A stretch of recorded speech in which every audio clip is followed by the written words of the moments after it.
ഇനി അടുത്ത നമുക്ക് നോക്കേണ്ടതെന്ന് പറഞ്ഞാൽ നമ്മുടെ നെക്സ്റ്റ് ജെ എസ് നമുക്ക് എങ്ങനെ പ്രോജക്റ്റ് റൺ ചെയ്യാമെന്നാണ്. ഓക്കെ, അപ്പോൾ അത് റൺ ചെയ്യണമെങ്കിൽ നമ്മൾ ആദ്യം npm റൺ dev കൊടുത്തു കഴിഞ്ഞാൽ നമ്മുടെ ലോക്കൽ സെർവർ സ്റ്റാർട്ട് ആവും. അപ്പോൾ ഇവിടെ ലോക്കൽ സെർവർ കാണിക്കുന്നുണ്ട്, ലോക്കൽ ഹോസ്റ്റ് 3000. ഇത് ഞാൻ Ctrl+ ക്ലിക്ക് അടിച്ചു കഴിഞ്ഞാൽ നമ്മുടെ നെക്സ്റ്റ് ജെ എസിൻ്റെ ഫസ്റ്റ് ഒരു ഡീഫോൾട്ട് പേജ് ഇവിടെ നമുക്കിവിടെ കാണിക്കും.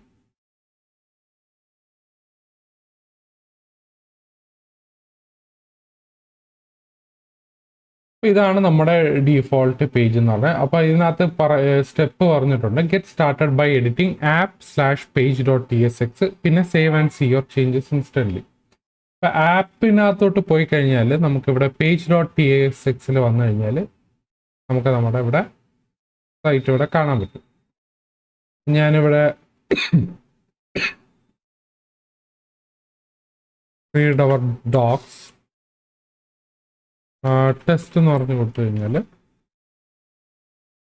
എന്താ സംഭവിക്കുക പറഞ്ഞാൽ നമ്മുടെ ഇവിടെ ടെസ്റ്റ് എന്ന് പറഞ്ഞൊരു നമ്മുടെ എഡിറ്റ് ചെയ്ത ടെക്സ്റ്റ് ഇവിടെ കാണിക്കും. ഓക്കെ, ഇപ്പോൾ ഈ നെക്സ്റ്റ് ജെ എസ് എന്ന് പറയുന്നത് ആക്ച്വലി നമുക്ക് പറയുന്നത് ഫയൽ ബേസ്ഡ് റൗട്ടിംഗ് എന്നാണ് പറയുന്നത്. ഓക്കെ, സോ നമ്മൾ ഫയൽ ബേസ്ഡ് റൗട്ടിംഗ് എന്ന് പറഞ്ഞാൽ നമ്മുടെ ഒരു ഫയൽ കാണും, ആ ഫയലിനകത്ത് ആ ഫയലായിരിക്കും നമ്മുടെ റൗട്ടിംഗ് പറഞ്ഞു കൊടുക്കുക. ഇപ്പോൾ ഇവിടെ ആപ്പിനകത്ത് page.tsx എന്ന് പറയുന്നത് അതൊരു ഡീഫോൾട്ട് പേജ് ആണ്. ഡീഫോൾട്ട് പേജ് ആയതുകൊണ്ട് ഡീഫോൾട്ട് URL ആയിരിക്കും ഇവിടെ കാണിക്കുന്നത്. ഇപ്പം ഞാൻ കഴിഞ്ഞ നമ്മുടെ റിയാക്ട് ട്യൂട്ടോറിയലിനകത്ത് നമുക്കിവിടെ ഓതൻറ്റിക്കേഷൻ്റെ ഒരു പ്രോജക്റ്റ് നമ്മളിവിടെ ചെയ്തിട്ടുണ്ടായിരുന്നു. അതിനകത്ത് നമുക്ക് ഇവിടെ നോക്കിക്കഴിഞ്ഞാൽ ഇവിടെ നമ്മൾ റിയാക്ട് റൗട്ടർ ഡോം എന്ന് പറഞ്ഞൊരു ലൈബ്രറി വെച്ചിട്ടാണ് നമ്മൾ റൗട്ടർ ഡിഫൈൻ ചെയ്യുന്നത്. ഓക്കെ, അതിന് നമ്മൾ ഓരോ പാത്ത് നിന്ന് ഇങ്ങനെ പറഞ്ഞങ്ങ് കൊടുക്കും റൗട്ടർ വെച്ചിട്ട്. പക്ഷേ നെക്സ്റ്റ് ജെ എസിൻ്റെ കേസ് അങ്ങനെയല്ല. നെക്സ്റ്റ് ജെ എസ് എന്ന് പറയുന്നത് നമ്മളെ ഫയൽ ബേസ്ഡ് റൗട്ടിംഗ്, അതായത് ഏത് ഫയലിലോട്ട് ഫോൾഡറിലാണോ നോക്കിയിട്ട് അതിനകത്ത് ഒരു ഫയൽ ഉണ്ടെങ്കിൽ ആ ഫയലിനകത്തായിരിക്കും നമ്മൾ റൗട്ടിംഗ് പറഞ്ഞു കൊടുക്കാം. ഇപ്പോൾ ഉദാഹരണം പറയുകയാണെങ്കിൽ നമ്മൾ ആപ്പ് ഫോൾഡറിനകത്ത് തന്നെ ഞാനൊരു പുതിയൊരു ഫോൾഡർ ക്രിയേറ്റ് ചെയ്തിട്ടുണ്ട്, പോസ്റ്റ് എന്ന് പറഞ്ഞൊരു ഫോൾഡർ. അപ്പോൾ ഈ പോസ്റ്റ് എന്ന് പറഞ്ഞ ഫോൾഡർ ക്രിയേറ്റ് ചെയ്തിട്ടുണ്ടെങ്കിൽ ഞാനിവിടെ 3000 കഴിഞ്ഞാൽ ഞാനിവിടെ പോസ്റ്റ് കൊടുത്തു കഴിഞ്ഞാൽ എനിക്കിവിടെ പേജ് ഇവിടെ ലോഡ് ആവുന്നുണ്ട്. അതെന്തുകൊണ്ടെന്ന് പറഞ്ഞാൽ ഇവിടെ പോസ്റ്റിനകത്ത് തന്നെ നമുക്കിവിടെ ഒരു page.tsx എന്ന് പറഞ്ഞൊരു ഫയല് നമ്മളിവിടെ ക്രിയേറ്റ് ചെയ്തിട്ടുണ്ട്. ഇവിടെ page.tsx വേണം പേര് കൊടുക്കാനായിട്ട്, അതായത് പേജ് തന്നെ ആയിരിക്കണം കൊടുക്കാനായിട്ട്. നിങ്ങളുടെ JS ആണെങ്കിൽ page.js പറഞ്ഞു കൊടുക്കാം. ഇവിടെ എൻ്റെ ടൈപ്പ് സ്ക്രിപ്റ്റ് ആയതുകൊണ്ട് page.tsx എന്നാണ് കാണിക്കുന്നത്.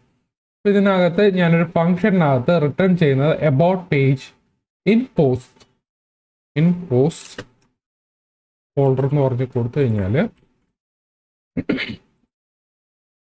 നമുക്ക് ഇങ്ങനെ ഒരു ടെക്സ്റ്റ് കാണിക്കും. ഓക്കെ, അപ്പോൾ /പോസ്റ്റ് എന്ന് പറയുന്നത് നമ്മുടെ ഇവിടെ പോസ്റ്റ് എന്ന് പറഞ്ഞൊരു ഡയറക്ടറി നമ്മൾ ആപ്പിനകത്ത് ക്രിയേറ്റ് ചെയ്തിട്ടുണ്ട്. അതിനകത്ത് നമ്മൾ page.tsx എന്ന് പറഞ്ഞ ഫോൾഡർ ഇവിടെ ക്രിയേറ്റ് ചെയ്തിട്ടുണ്ട്. ഇനി അടുത്ത് ഞാൻ വേറൊരു എക്സാമ്പിൾ പറഞ്ഞുതരാം. അപ്പം ഞാനിവിടെ ഒരു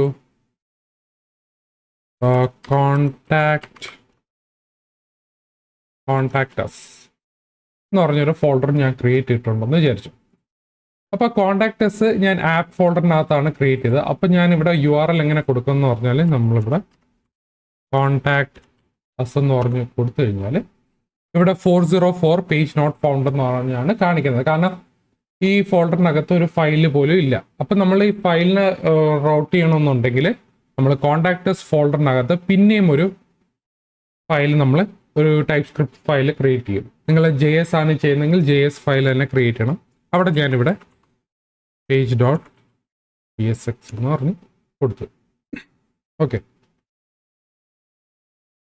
അപ്പോൾ ഇനി ഞാനിവിടെ കോണ്ടാക്ട് അസ് റീഫ്രഷ് ചെയ്ത് കഴിഞ്ഞാൽ അൺഹാൻഡിൽ റൺ ടൈം എറർ, കാരണം നമുക്കിവിടെ എക്സ്പോർട്ട് ഫംഗ്ഷൻ ഇല്ല, ഒരു റിയാക്ട് എക്സ്പോർട്ട് കോമ്പോണൻ്റ് ഇല്ല. ഞാനിവിടെ എന്ത് ചെയ്യുമെന്ന് പറഞ്ഞാൽ എക്സ്പോർട്ട് ഡീഫോൾട്ട് ഫംഗ്ഷൻ കോണ്ടാക്ട്, അതിനകത്ത് ഞാൻ റിട്ടേൺ h1 ആണ് this is contact us page. ഞാനിവിടെ സേവ് ചെയ്ത് കഴിഞ്ഞാൽ ഇവിടെ എന്താ സംഭവിക്കുന്നത് പറഞ്ഞാൽ നമ്മളിവിടെ തിരിച്ച് നമുക്കൊരു HTML റിട്ടേൺ ചെയ്യുന്നത്. സോ കോൺടാക്ട് അസ് എന്ന് പറയുന്നത് നമ്മുടെ ഈ ഫോൾഡറിനെ ബേസ് ചെയ്താണ് ഇവിടെ വരുന്നത്. സോ നെക്സ്റ്റ് JS എന്ന് പറയുന്നത് ആക്ച്വലി ഫയൽ ബേസ്ഡ് റൗട്ടിംഗ് ആണ്. നമ്മൾ എക്സ്ട്രാ ഒരു റിയാക്ട് റൗട്ടർ ഡോമോ അങ്ങനെ ഒരു ലൈബ്രറി ഇൻസ്റ്റാൾ ചെയ്യേണ്ട കാര്യമില്ല, കാരണം ഓൾറെഡി ഇത് ഇൻബിൽഡ് സാധനമാണ്. ഓക്കെ, അപ്പോൾ ഇതിനകത്ത് നമ്മൾ നോക്കുന്നത് ഫയലിൽ എവിടെയാണോ ഫയൽ ക്രിയേറ്റ് ചെയ്യണോ ആ ഫയലിൻ്റെ റൂട്ടായിരിക്കും നമ്മളിവിടെ കാണിക്കുന്നത്.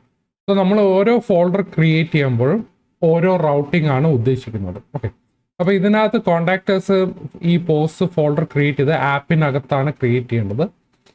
ഓക്കെ, സോ Next.js എന്ന് പറയുന്നത് ഒരു ഫയൽ ബേസ്ഡ് റൗട്ടിംഗ് ആണ്. ഓക്കെ, അപ്പോൾ എന്തെങ്കിലും ഡൗട്ട് ഉണ്ടെങ്കിൽ താഴെ കമന്റ് സെക്ഷനകത്ത്